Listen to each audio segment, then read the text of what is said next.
Caitlyn, you know, Karma or Lulu could go mid technically, but especially after the nerfs, I think Lulu's pretty much a support. So mostly, yeah, good takeaway there from Bjergsen. And you're talking about the number of mid lane focus bans. Why not? Doesn't matter, I guess. He could go right back to it. This is still flexible until their second pick, which doesn't really matter because we don't get anything in between. I'm intrigued for 20 seconds. What could happen? See what they stick Hauntzer on here, or if he's going to be the one in the top side versus Renekton. The Galio versus Renekton, you know, he just kind of tries to wave clear. Not going to be the case, though, and he'll run the Rumble. This one is definitely going to attract some jungler attention. Rumble versus Renekton, that one can swing pretty heavily. If Renekton gets early kills and can get to an early Hex Drinker, that gets very difficult for Rumble to actually stay in lane against, and then he has to look for more team fights with his Equalizer. But Svenskeren is on that Lee Sin, so a lot of early playmaking possible.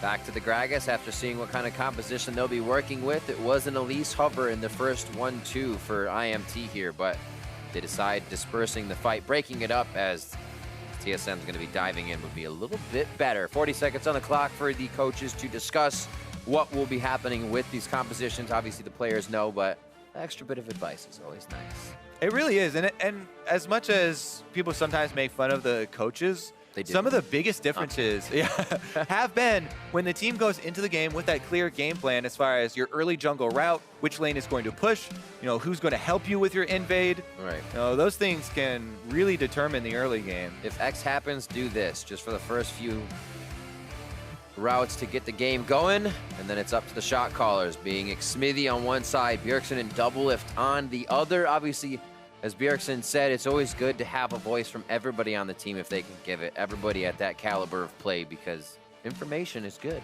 Vision is power, information is power. It's all power. You gotta be powerful, Kobe. Power overwhelming. Hashtag TSM win, hashtag Immortals win. We are heading into game number 2, and Immortals looking confident for the game 1 win. Yeah, let's see if this will be the classic TSM turnaround, or if Immortals can get an upset victory here and finish off the series. Crowd is definitely behind TSM. Slightly hovering, but almost not enough. See, in the weeks to come, I feel like that chant will get much louder, especially with the result of the game we are about to see. Here we go, TSM versus Immortals. We are on the rift. We have switched sides, and we'll see who can get the W on this one. Bit of a mix-up as well. Flame now back on that aggression. Hauntzer from Fiora to Rumble. Still going to put out some power from the top lane, but like we said, maybe a little more focus from Svenskeren there that time instead of Xmithie to start things off. Yeah, definitely true. So actually, I haven't watched the Rumble Renekton matchup when Doran's shield has been added to the mix. So it might be a little bit less volatile considering all the extra healing that you do get from that. Flame's happy about it. Still definitely tiltable by the junglers, though. And Xmithie on one of the classics here for himself, the Gragas. Definitely capable of level 3 plays as well. All right, who's going to make the call for the early Wraith Ward? Xmithie's got his defensive one up. But TSM might make the call to run right past it anyways. DoubleLift deciding to go Doran's Blade. Get a little more damage with help picks as well. Yeah, I feel like Caitlyn is the AD carry still that will not build shield. Everyone else has been converted to shield, but since Caitlyn has that extra long range and wants to make the most of it, and her harassment with those autos, still sticking to the old blade. Shield definitely does help out Cody Sun and all other AD carries that are non-Caitlyn players. Ooh, that's nice. And a few extra hits on the outer one. Good guy, Pobelter. That's that historical teamwork from these two. That's what you're looking for. The old CLG members back together again. Getting it down to a T as they help each other out with cams. Already the back and forth, the support wars going on. There's a few autos from DoubleLift's range are able to find Cody Sun. Ooh, Biofrost gets the dodge though. We can call each other out on skill shots here. Olleh now has control of the brush though. Get it? It's like a cafeteria fight, throwing food at each other. It's funny also to watch just because both of them. Oh, he misses the mantra Q. That's the big one. You see how much aggression they take just off of that. Yeah. You also do aim for minions though, by the way, to help with that push for the level 2s. I mean, it's actually funny too to count if they can actually wait so long before damaging that their Spell Thief gets to max stacks and they lose out. DoubleLift here actually goes to kill the Blast Cone, but Xmithie's there! DoubleLift on to 200 HP. The heal is there, uses it back to 100 now. A few more shots. One left from Cody Sun. First blood onto DoubleLift and Biofrost running for his life. So one of the most common things we see is duo lanes that get the push move up to kill that Blast Cone, but it was so late. Xmithie that was already there and jumps on the situation. DoubleLift goes down for first blood, getting Cody Sun off to a great start. Lots of summoners blown down there, but mid lane is the next focus. Bjergsen hovering top side. Xmithie chooses to route inward so he doesn't find what would be Svenskeren in the jungle, but he may do so already, seeing that his top side is taken. Bjergsen could follow him in for this kill. Xmithie got himself into a pretty scary situation, but has that body slam over the wall. Yeah, I like it there. Svenskeren tries to block off the wall standing in front of Xmithie, so if he tried to body slam over, it would just get knocked up. Here's another look at that Blast Cone kill. Perfect timing there for Xmithie, and he does not hesitate. Lands the flash there. If DoubleLift was going to get away, he would have had to flash super early to deny that body slam flash, which, you know, maybe you could say was necessary. The Ignite 2 on Cody Sun in lane. Biofrost was 1v1ing, so kill pressure lost as well there for Biofrost in this trade. Scryer's bloom from Olleh as he returns to lane. Bjergsen teleports back in. Should have that back up before anything too crazy happens on the map. And Immortals start things off pretty hot once again with the help of Xmithie. Yeah. Despite that first blood, though, gold is still very close. Yep. Up on the top side, Hauntzer's got a very sizable lead for himself this early in the game. In the Rumble matchup, let me check on how many extra minions are there. Actually aren't too many extra ones for Flame to pick up here and even up those numbers. So Hauntzer going to hold on to this lead, and he's pressuring well with Rumble early on. Again, until the Hex Drinker comes in for Renekton, it's a little touchy. Xmithie, though. Almost getting that kill. Pobelter low on mana, so he knows he's safe to toy around with Xmithie. Svenskeren playing very sound in his mechanics there. Yeah, trying to work off some power around the mid lane. Galio's pushing in on Pobelter, so Bjergsen should be able to get another wave into this turret and deny some minions. Svenskeren takes that opportunity to slot in behind Flame. Try and work off of both winning solo lanes. That's what we expected to see. Flame always having a sixth sense about this, but he may not be able to Ruthless Predator down. Slice and dice immediately. He wastes a Q on Ruthless Predator. And, well, let's go over the mechanics here as well, because you want to get your point blank slice and dice off. So he stuns him in place, does get the, you know, empowered Q, but stuns him in place just long enough so you are on top of the champion model for the enemy that's ganking you, but he's not damaging you. So you can get your slice off in the same direction that you want to get your dice off. As long as your champion models are touching, you get both charges there, and Flame is able to save his flash.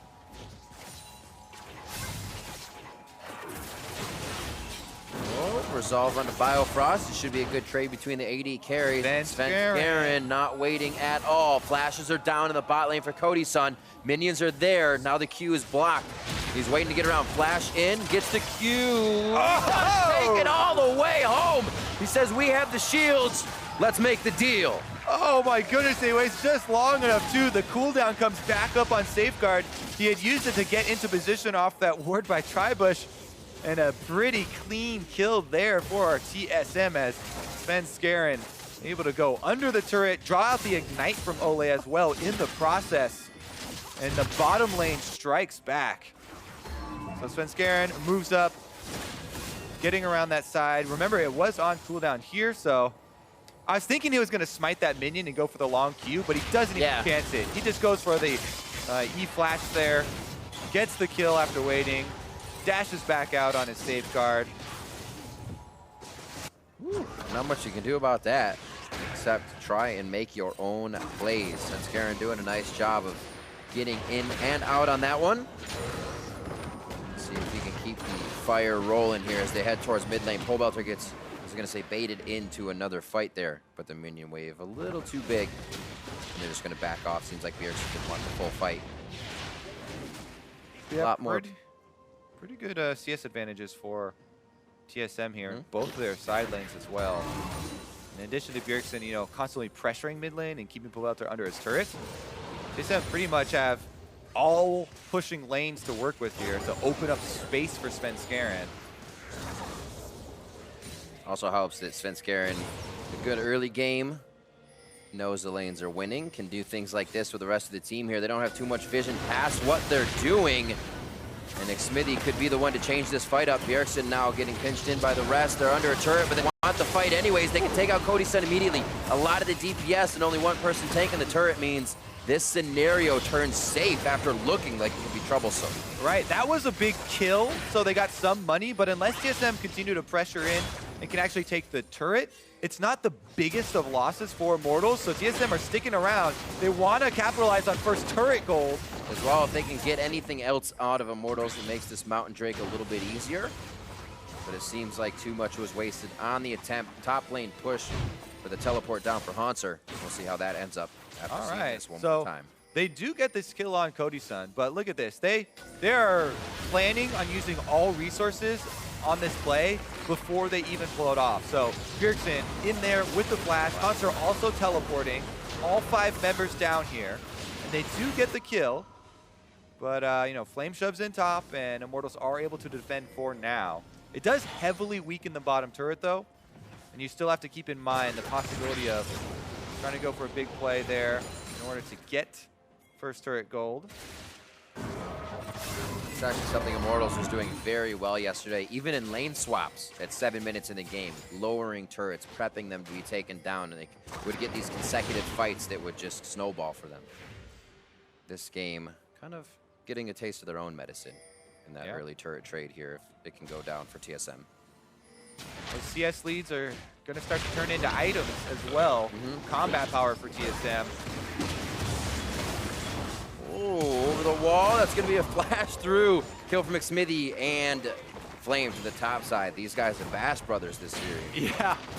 Obviously, TSM wanted to use their push there to go for the invade, but Flame heads right over, and the quick collapse from Immortals earns them a kill in exchange for that red buff. Still, first turret gold ends up going over to the Caitlyn Lulu combo. Olleh low, what a teleport in here. That's going to be Bjergsen if he can get the Justice Punch in. They decide to back out with Pobelter on the fast roam down river. Mid lane now to Immortals. Whew, yeah, relentless bottom lane focus from TSM, and they are able to capitalize on that objective. Uh-oh, sitting on a ward here, though. Doesn't look like there is any sort of trap that will happen, though, because the Immortals have everybody else far away, so no bad things will come to DoubleLift or Biofrost, even though they are sitting on that ward. Interesting. They just left that wave for Pobelter in mid. Bjergsen actually gets to clean up 2 big ones now. Bot push coming in 93 to 92, even there. 86 to 64 is Cody Sun falling slightly behind NCS. But Olleh has been picking up a bit of those with his autos and soul flares. Looks like they're just scaling up DoubleLift. Lucky for him, he was, well, not lucky for him, but good for him, he was able to actually pick up that kill. They just got onto Cody Sun, so he's not relegated to just assist as the support, or AD carry, I should say, being a support. TSM. And the 2K gold lead for now. Yeah, they're sitting on the 1.5, but looks like Xmithie's heading down bottom again. They're very well the focus down bottom, and almost all members rotating. Teleport is available for Flame, but not for Hauntzer.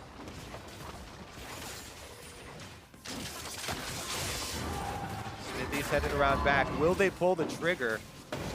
Pobelter's actually playing guard between Biofrost and Bjergsen right now. They've just traded spots, so TSM has the way to get down. They have to be careful on the side of Immortals now. Yeah, every time Bjergsen goes out of vision, he could go to the bottom side. So Xmithie out of position. They could be able to kill Svenskeren very fast. Bjergsen's with the hero's entrance is able now to get Cody Sun. Remember, just got that flash back. He's got to use the summoners to get out, and TSM is trying to huddle for safety under the turret. Flame trying to choose a target. First one is going to be Biofrost. Biofrost goes down to the hands of Pobelter, and Flame is chasing the team out. Scat of the week onto Svenskeren as they take him down, and even without the fast collapse of Pobelter, a great fight from Immortals. So Hauntzer's teleport had come off of cooldown during that delay, right, but TSM made the call as a team to keep Hauntzer pushing. And in the end, they are going to trade a turret here over as far as the objective, but the extra kills going over to Immortals get them right back into this game. Hauntzer does stick around, and they will end up getting that turret, but Immortals are pretty happy about the way that one turned out, considering. Kills basically around the board. Olleh sticking with the assists, so everybody's going to be able to hit some nice item spikes coming up here towards this 15-minute mark on the game, and gold is completely even. Now what you have to do is look forward as well, and remember that there is that teleport discrepancy for the next play. Yep. All right, so here we think that there's going to be a huge collapse onto Xmithie with the Galio, and Bjergsen does come in, but the focus immediately turns on to Svenskeren, and it's a lot of damage. Cody Sun does have to end up burning his flash, but again, that teleport looks like it's not on cooldown from the team fight UI here, but that thing is moving very quickly, so not sure which one we can trust. In the end, Flame and Immortals do pick up the extra kills. It went from about a quarter to done very quickly there. Gonna have to call in. Seeing the Zanya's coming up now for Hauntzer, waiting for a big equalizer to actually turn one of these fights around. TSM has kept the lanes spread so far until we just saw that kind of foray in the bot lane. Sven Bjergsen holding mid, DoubleLift trying to farm up and get a lead as the AD carry. Infinity had finished for him against Blade of the Rune King as we start to see these core items come out. Flame with a good push on top. That will just crash into the turret. We'll see if he has any extra time to work around the map. All right, I confirmed with observers that was a spectator bug for that teleport during the replay. So his teleport was on cooldown. So again, that was a choice. And the second part of this choice, you now have to look into the future. For both teams, they should be planning around what are TSM going to choose to use this teleport advantage that they now have on Hauntzer for. The bottom side has to be so careful. And it kind of means that because of that last play, this Mountain Dragon is largely in TSM's favor. If Flame shows top at this wave that Hauntzer just pushed in, TSM and Immortals both know that TSM has a lot of priority there on the bottom side of the map. And if TSM push up those waves, then they could move right into that dragon. It looks like there's going to be some pressure down there.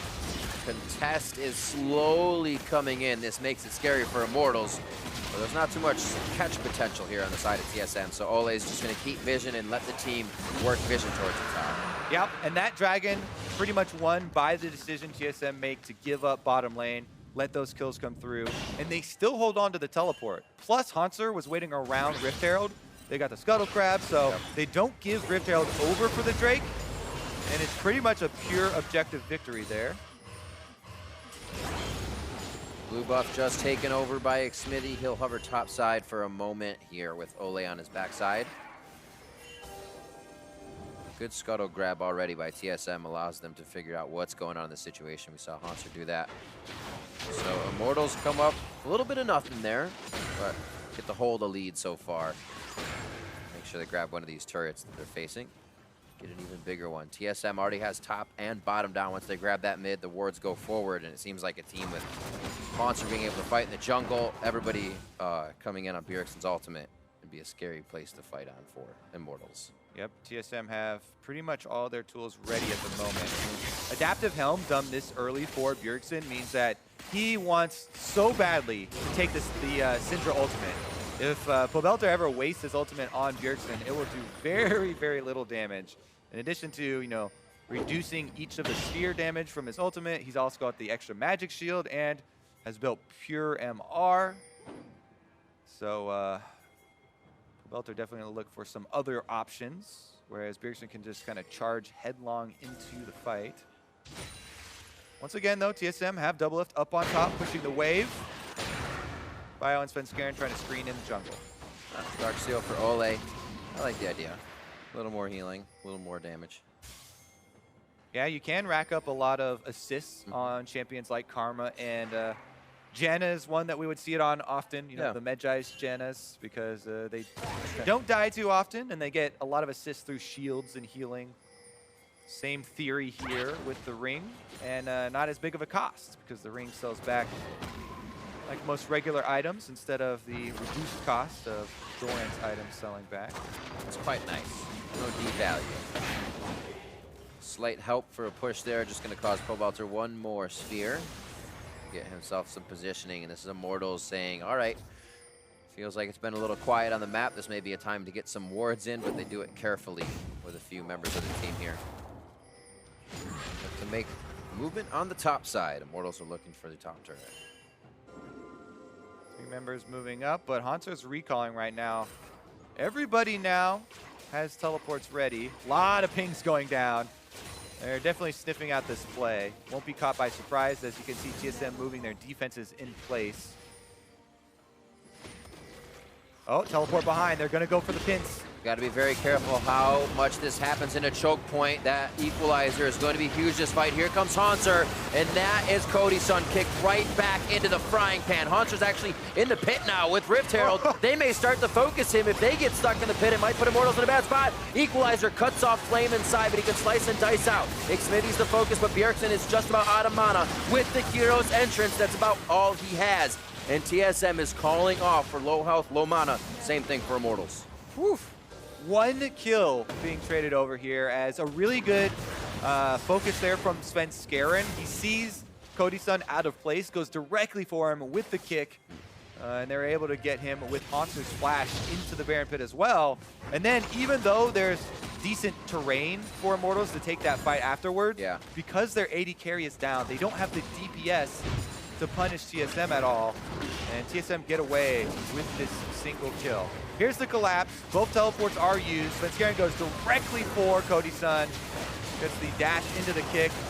It was a decent interrupt by Xmithie with his Gragas ultimate, so that Sven could not complete his Q, but even so, Hauntzer flashed over and was able to complete the kill, giving TSM control of this Rift Herald pit.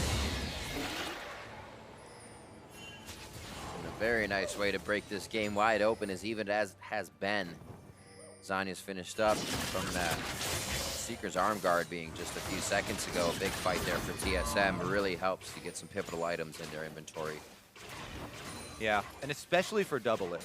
This Caitlyn is going to put out a tremendous amount of damage here. Early Infinity Edge done. Should be able to complete his seal now. And Hurricane soon to follow. Quickly put 2 more daggers in. Attack speed abound for DoubleLift at this point. It's actually matching, what, 1.3. Cody, obviously, 1.5 with his Blade of the Rune King. But, like you said, the Infinity Edge is the headshots. If they keep DoubleLift alive with this Lulu comp now, and Bjergsen, Svenskeren on the front line, does not spell good things for Immortals. Definitely true. Dragon coming up next will be an Infernal, so this could actually provoke some more fights around the bottom side of the map. That Scuttle Crab becomes more important now. Get some extra speed around the Infernal Drake.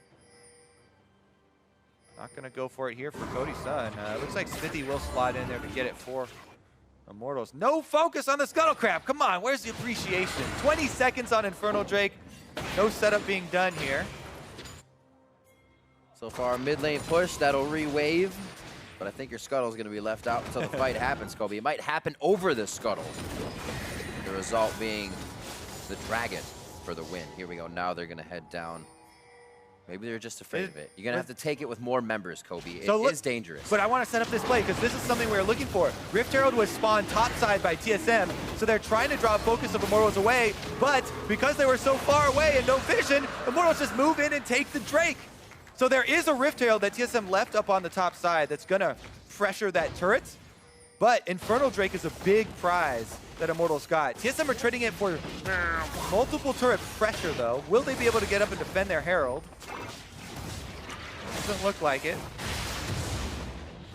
Yeah, coming around behind him. Xmithie wants to pause this fight. They know that equalizer may be far away for now, and Svenskeren's low. The entrance for Bjergsen, he can obviously stay in here for a bit, and with his movements, says the team is gonna come, but they're going to the top side now as they have found Flame, and now it's a 4v1 for Bjergsen. Flame's gonna push 3 out himself. Hauntzer's teleport this time not on cooldown. They don't even have the option of getting Hauntzer to even up the numbers in this fight. So Bjergsen going in, he was tanking with no DPS behind him, and Immortals go for the chase. Oh, it's not gonna stop either. Skull scatter, and there's the piercing arrow from Cody Sun. Eagle Eye.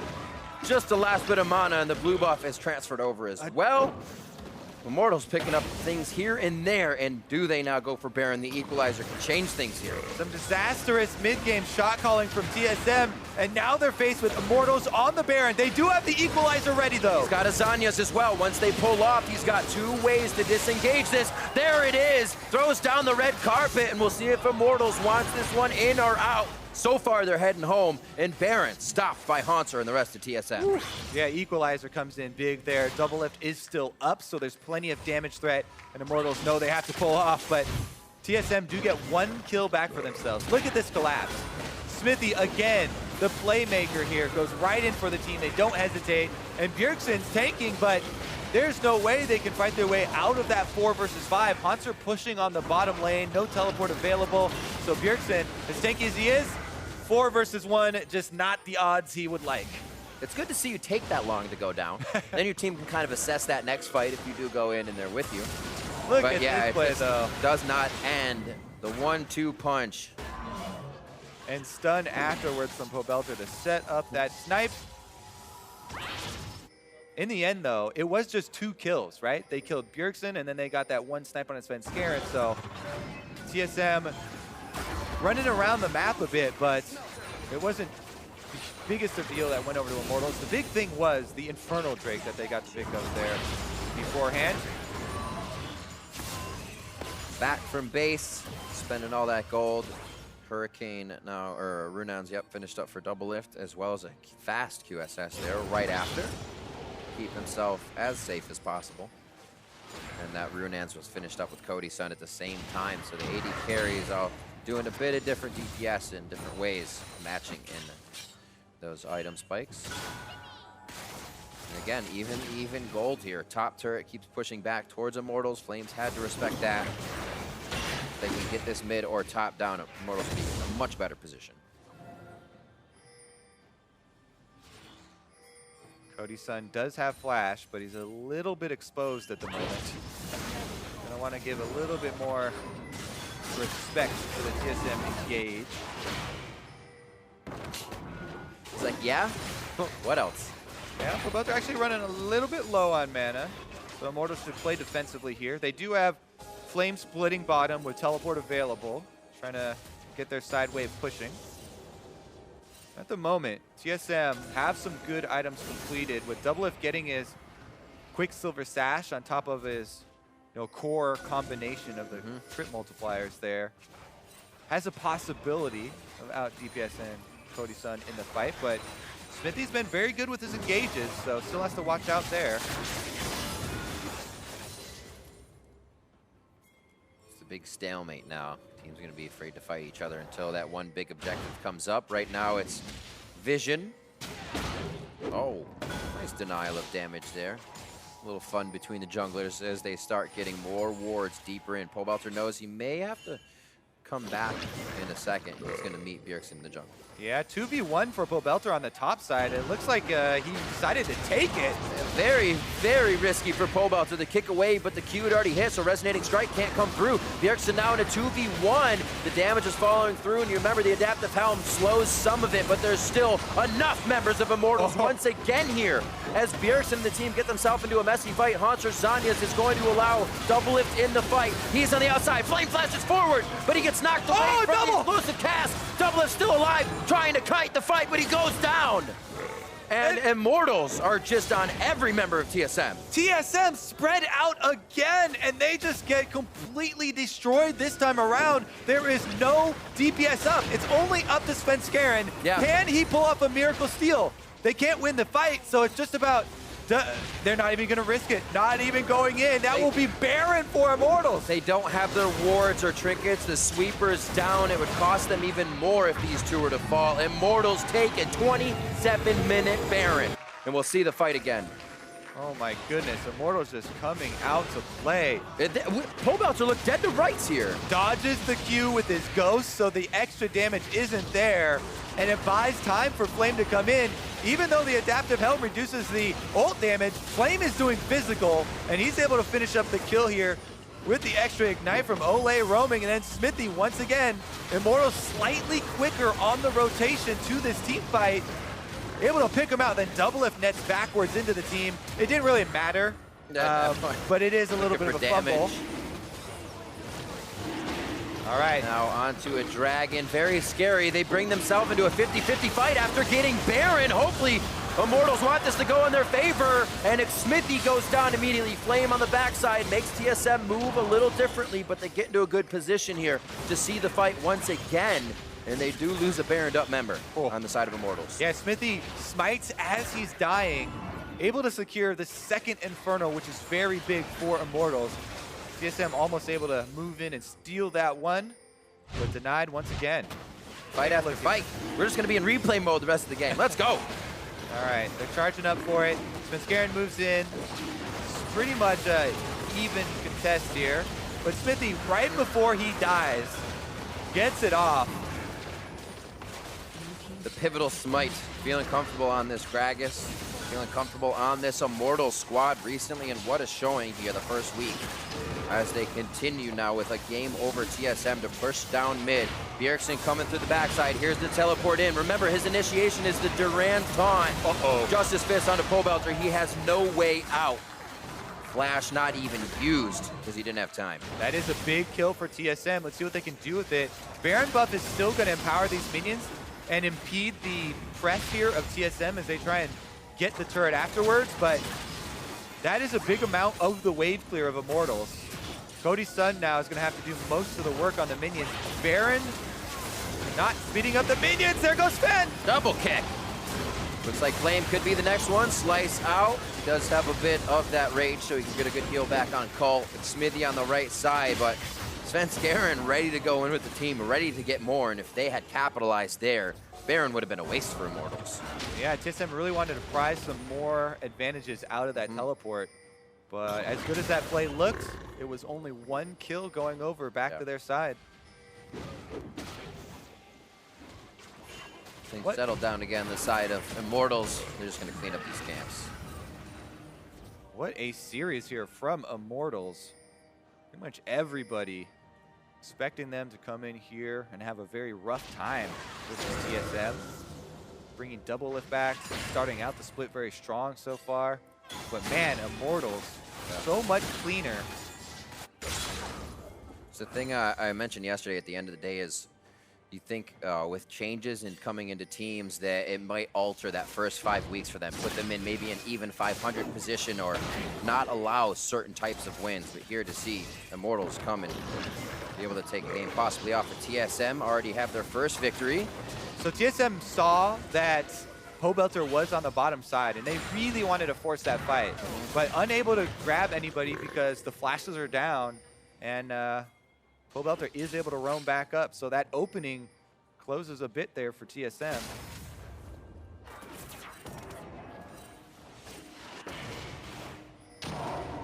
Pobelter looking for clearing. The team confident that they can hopefully protect these wards as well as place them down.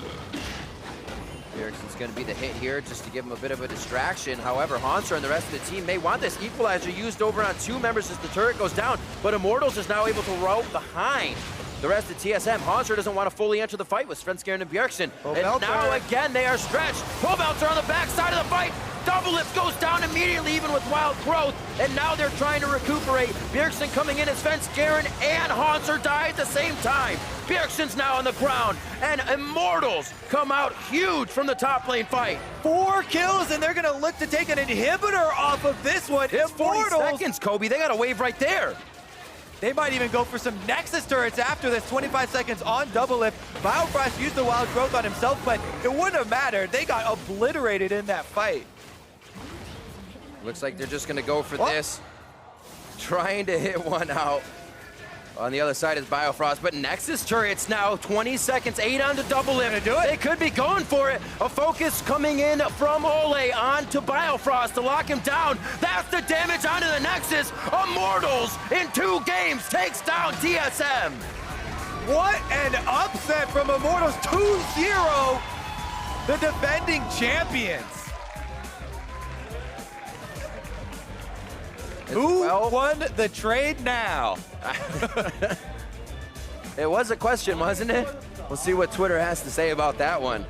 But wow, what a game coming in from all of the members of Immortals, from top to bottom, flame-making moves. Cody Sun and Olleh in the bot lane as well to hold off DoubleLift and Biofrost and Pobelter as well, seeming a bit more energized this split. Now they all have Xmithie on the team. Yeah, I mean, so rarely do you actually feel like both teams got advantages out of a trade. Yeah. Like, oh yeah, can't both win. Both of them are finding a lot of success, and it really does look to be the case. They got their cake, their ice cream, and they can eat it all. That man right there, no hesitation. Great Gragas play, big initiation. The stunt and the rest of the guys. Incredible to see the resurgence of the happiness in this team. You know, the atmosphere definitely looks a lot better. Absolutely. I mean, you go from the split they had in the beginning to not being able to find that result again. It's kind of just ripped out from under you like a rug, and then you're able to find it back, a few small changes. And it seems like there's something they can latch onto here with why this is happening. It's not a, oh man, they're coming in good, but it seems like there's no real reason to it. There is a reason to it this time, and they can keep advancing on that. TSM with a victory and a loss coming in to the start of the split here. Seems like those late game fights that they used to have so much prowess in is where they're being kind of discombobulated. Yeah, a lot of rotations across the map. Very quick and clean from Immortals. The head bump from the team. Olleh there from support, bringing out a bar, bringing out the karma, and becoming a big factor for these guys. A huge factor. With the biggest thing, you know, you talked about, Riv. Absolutely. It's not like you don't see where these improvements are coming from. It's the playmaking, constant playmaking from all of those guys. Xmithie with the Gragas, you know, Olleh with multiple champions there on the support, and Pobelter himself just looks completely renewed. And to look at where this team could actually go this season, they haven't shown too much in these comps. They keep Flame on either kind of the Shen or the Jarvan Renekton, right? You're going to expect a lot from this guy. It's the teleport plays where he comes in. They each show a little bit more than what they have already. So there's something to see for Immortals here this season. They could do very well. To break down that 2-0 series and this week from Immortals, let's send it off to our analyst desk. Thank you very much, Riv. Immortals, I mean, hey, at the beginning of the day, you said you were cautiously optimistic for a team like CLG, which started off week 1 here with a 2-0. How you feeling about Immortals? I got some full-blown optimism. No there caution right there. I really like how they look, the way they're winning in particular. Like, you 2-0 TSM in late game situations where you're even or slightly behind, and sometimes that's super impressive to me. I think that's the thing, right? It's the way in which they're winning. It's not that, hey, they're just blowing people out of the water with maybe some really impressive plays early, and now, hey, we've got a 10K gold advantage. That means we can't lose. Instead, it's even in this game more specifically, the way it started. Early kills going over to TSM, and yet Immortals is still able to find their way back into it. Yeah, I mean, Xmithie gets an early gank in the bot side. TSM responds right away, gets 2 more kills down there with the help of Sven and some early dives. And from there, you think like, okay, DoubleLift's way ahead. They're going to smash bot lane. This is going to be the end of this game, maybe. Yeah, exactly. And then 12:45 into the game, Immortals turning a bot lane fight 3-0. Let's take a look at this one again.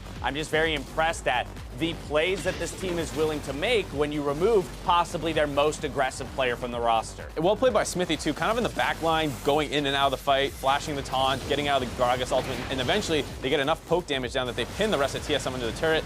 Flame goes in there, really well played, picking out on Biofrost to focus out, as well as allowing the rest of the team to focus on the frontline members. And I tell you, the communication has to be better. It is clearly better because, again, bringing Flame down for a full 5-man dive there, that is something that the old Immortals would not do. Or if they did, it would be really discoordinated. We're like, you know, Right. he's heaping in late, or he's too early. They only get one kill, or maybe they trade it one gets for turned one and all completely. that. Who knows how bad it could go? But with a lot of these plays with Immortals throughout this game, it is well coordinated and it is well thought out. Now, this isn't to say that TSM played extraordinarily poorly either. Again, I mean, this was a close game. Of course, they won a few fights, which at times was making us question again, all right, well, will TSM pull this out given their composition? Will perform in the late game, and yet Immortals does not let up. I think that's the big thing, is that you can say, like, I think TSM looked like they were playing well. The comp is weird in the sense that it's not something you would expect to see out of TSM, where Galio is a little bit of a playmaker, but he's mostly wave clear and then transitioning into kind of setup, as opposed to like, I'm going to drop the damage, where usually you want Bjergsen on that damage dealer who's going to be able to solo carry the game. Galio a lot more setup. The team was based a lot around DoubleLift carrying, and a couple times in fights he kind of got taken out right away. I think that's twofold, right? Galio's just one, a strong champion, so it kind of makes sense that we would still see it in the mid lane. And then two, I think it points to the fact that, hey, DoubleLift's back on the roster. So TSM, once again, returning to that kind of place of comfort where they're saying we can win from bot, mid, or top. I feel like in the Turtle iteration, less confident winning from the bot lane and focusing more on Bjergsen and Hauntzer being their true carries. Yeah. Seems like, again, they're trying to reach for that strategic diversity here in the early weeks of the split. I think that could be the case, where they're not necessarily looking at this series as a must-win series, and you see them picking their completely like, all right, Bjergsen's on Syndra or Talia or something, and we're going to try and smash this series. It did feel like they were more willing to have a game plan where they put him on Galio to see, like, let's try this out. They swapped out the Fiora for Rumble to get a little bit more team fighting potentially, but it still didn't look like TSM was 100% confident on the comp, but still, like we said, not playing bad. Yeah, absolutely. But to that end, it's rare that I find myself saying, at least within the context of the North American LCS, that TSM is wildly out of position, or it looks like they're getting caught, and look how they're getting taken advantage of. But that's what happens in the final fight here, 31-30 into the game. Immortals finds a beautiful pick here in the top side of the map. I mean, that first-tier turret is still alive, and they're going to end the game because of this. Yeah, and you see TSM kind of overcommitting, trying to chase down onto the members of Immortals here, going really hard onto Xmithie and Flame. It opens up the backline to find an opening here on DoubleLift. There There's the comes last one in. Pobelter. Yep, and there we say you have this protected DoubleLift comp. Well, he's dead at the start of it, and that basically means you cannot win this team fight unless Hauntzer has the most godlike ultimate you've ever seen. Not really the case here, and it was kind of the fact that Immortals kites out TSM, who want to be really grouped up. It opens up the backline, and then you see Pobelter get a great flank. And that's that kind of playmaking that I think Pobelter now perhaps feels empowered to do, where he's saying, hey, while this fight is occurring up here near that first-tier turret, I'm going to recognize the win condition of TSM being that Caitlyn in the late game. Well, great, I'm Syndra. I'm built to deal with that carry. Let me just swing around the back here and actually pull the fight, you know, out for the squad. Of course, he could have just grouped top and the game elongates another 10 minutes, and then maybe they don't even win the game entirely. Right, I mean, if you slow down too much and TSM starts setting up control, they get a Baron with all these Kate traps, these kinds of things can happen, but if you get them in the flank like that, making sure that they are spread out, the Galio is not instantly there to taunt or anything like that, that's really the case. And Immortals did have some things going for them. They had good dragon control as well, something Xmithie's known for. I think he got a smite steal over this game, grabbing an Infernal away from TSM. Yep. And I think Xmithie deserves a lot of credit just because when he was on CLG, he often had good early games, but a lot of people pinpointed that more to the coaching staff and the team always having good game plans, right, and not necessarily Xmithie's role in those game plans, where he's always out there executing them. And this time around, again, a good early game. Right, so whether or not the plan is coming from him or it's just in the moment kind of decision making, it's clearly working out. We mentioned Pobelter brings the damage. Player of the game going to Flame, though. I think a lot of it is just because we're seeing kind of the development of his ability to join the team and work with the team in a more cohesive manner right here off the bat. I think that's the big thing, because when we saw that big bot lane dive in the early game that brought things kind of back in Immortals' favor, Hauntzer did not have teleport. Flame matching up very well in the 1v1 versus what many would say is the best top laner in the league, and then able to outplay him in team play as well over the course of this game. So huge performance out of Flame. All right, so as his big performance out of Flame, and he picks that up, we're going to toss it now over to Captain Flower, who's standing by with an interview with Pobelter. Thank you very much, gentlemen. I am here with the mid lane star of Immortals, Pobelter himself. Now, to start things off, you have personally had a phenomenal couple of performances throughout the series this weekend. How have you made that happen? What are the personal goals and just habits that you're forming for yourself to allow you to be this big playmaker? I started, well, throughout the offseason, I was just practicing really hard, and I was able to hit rank 1 in solo queue and just like trying really hard every game, even in solo queue. And so I think that's a pretty big part of it. And then actually another big part is I keep eating really like good foods right before I eat and go on stage. So I'll go out to like a restaurant right by our house and have a really good meal before we play. And I think it actually helps me focus a lot more. That's an awesome habit. Keep that in mind, you guys. It's not just grinding on the Rift. You got to do the good stuff outside as well. And speaking of the things outside of Summoner's Rift itself, one of the big discussions going into Summer Split was the jungler trade between Immortals and CLG. Now that you guys have Xmithie on the team, how has that changed the dynamic? How has that changed the team play? Just talk to me a little bit about the different feel of the team as a whole now. Xmithie's actually really good. I'm so happy to play with him. He's improved so much since I played with him on CLG, and he was already good before. So he's just really good at, you know, we kind of joke that we're like all mechanics, no brain, and then Xmithie is the brain. So he just kind of leads us around, keeps us focused on whatever our plan is. If we want to go for something stupid, he says, no, don't do it, or like, okay, you can do it. But yeah, he just has a really good mind for the big picture. And so yeah, I think it's a really good fit for our team. Sounds like he's doing a good job keeping everybody together, keeping everything in check. Now, to make sure that Immortals keeps this momentum going, keeps itself in check as a group, and extends this on to another smashing split similar to what we've seen in the past, what's ahead for you guys? What's the next step to make sure you keep this up? I think right now we'll probably just stick to what we're doing because it worked really well for us this weekend. We had a pretty tough weekend coming into P1 and TSM, so we weren't sure how we were going to do, but I think we'll gain some confidence from this and then be able to kind of motivate us in our practice going forward. And actually right now our coach Song is in Korea right now finalizing his visa process. And so he stayed up, it's like 3 a.m. in Korea right now, probably closer to 5 a.m. right now. And he stayed up like the whole night preparing the band pick and making sure he was still up so that we could prepare. And he also has a really good mind for the game. So really happy to work with him too. Now that's dedication right there, staying up all night to make sure the team is doing what they need to do. And when you take down 2 of the top 3 teams from last split, you guys have got to be feeling good. Again, big congratulations to you. Looking forward to seeing more plays out of you and the rest of the Immortals boys as the split goes on. One more time for Pobelter. Ladies and gentlemen, please make some noise. We are going to be back momentarily now with more LCS action. Coming up next, it's FlyQuest versus Dignitas. Don't you go anywhere. We are going to be right back. A few more shots. One left from Cody Sun. First blood onto DoubleLift and Biofrost running for his life. TSM is trying to huddle for safety under the turret. Flame trying to choose a target. First one is going to be Biofrost. Biofrost goes down to the hands of Pobelter, and Flame is chasing the team out. Scat of the week onto Svenskeren as they take him down. Okay. I can ult you, don't flash. Hey, Caitlyn, can you guys see Caitlyn? Hey, Caitlyn. Is that? We got him. Pobelter on the backside of the fight. DoubleLift goes down immediately, even with wild growth, and now they're trying to recuperate. Bjergsen coming in as Svenskeren and Hauntzer die at the same time. Bjergsen's now on the ground, and